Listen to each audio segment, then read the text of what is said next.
Assalamualaikum warahmatullahi wabarakatuh. Hai anak-anak, sudah siap belajar hari ini? Sebelum itu, Ustadz ada pertanyaan nih. Buah apakah ini? Ya, tepat sekali. Buah pisang. Adakah pohon pisang di sekitarmu? Pasti ada kan? Ini adalah pohon pisang. Pohon pisang memiliki bagian seperti daun, batang, buah, dan akar.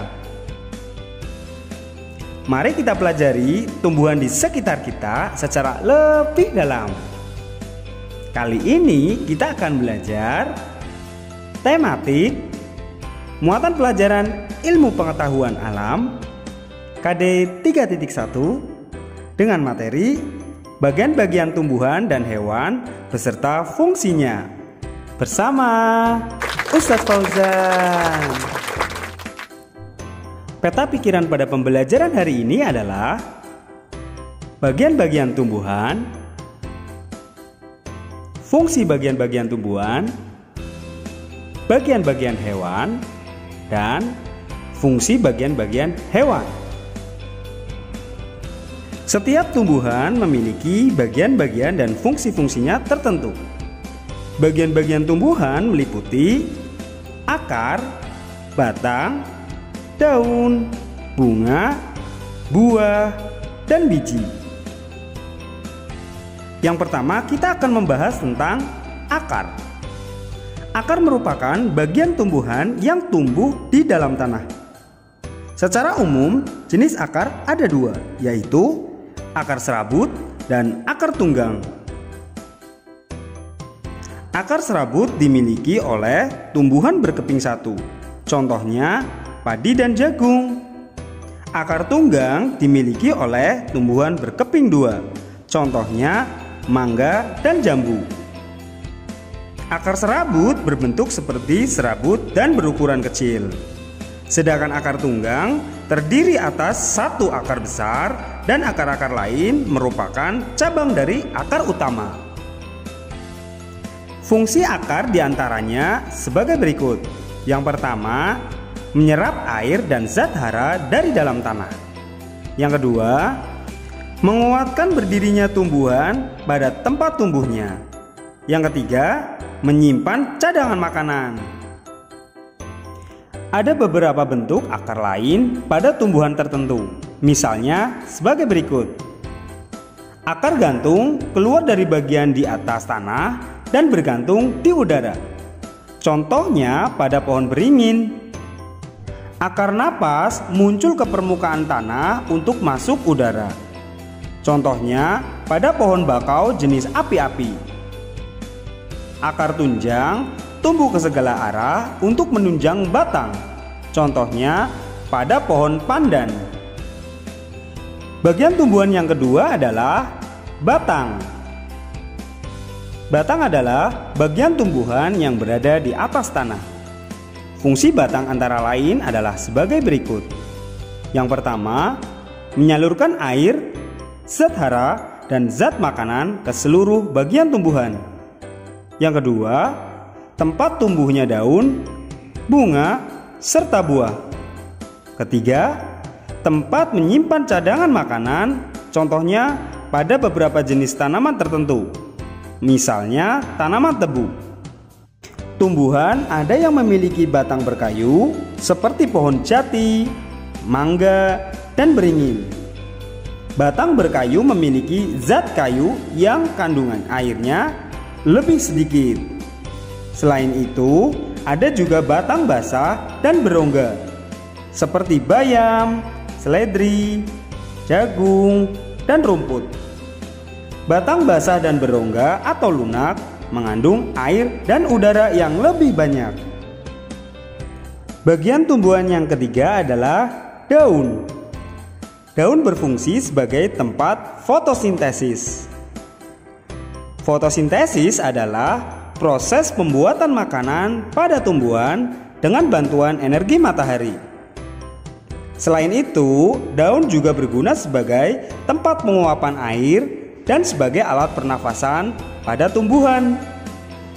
Daun dapat dibedakan berdasarkan bentuk tulang daunnya. Misalnya sebagai berikut.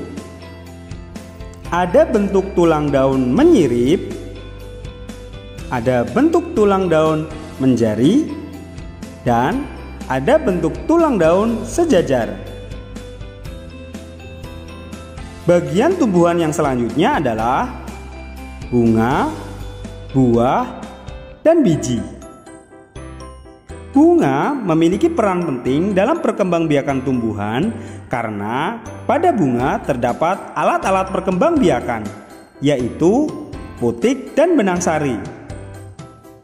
Bunga tersusun atas beberapa bagian, yaitu mahkota, kelopak, tangkai, putik, dan benang sari.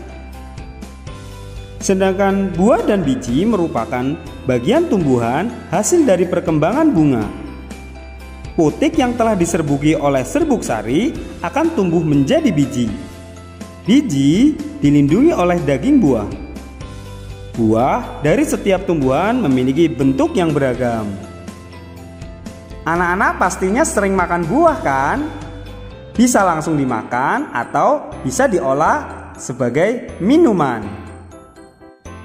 Itulah tadi bagian-bagian tumbuhan dan fungsinya. Dipelajari ya, kalian pasti bisa.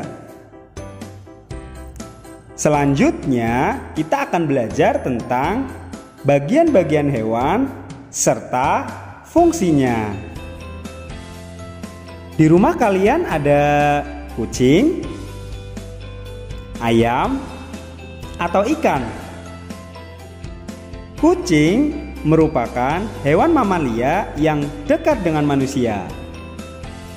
Bagian-bagian kucing diantaranya telinga untuk mendengar, mata untuk melihat, hidung untuk membau, misai untuk mengetahui keadaan sekitar, rambut berguna untuk menutupi tubuh, serta ekor berguna untuk keseimbangan, dan kaki sebagai alat gerak.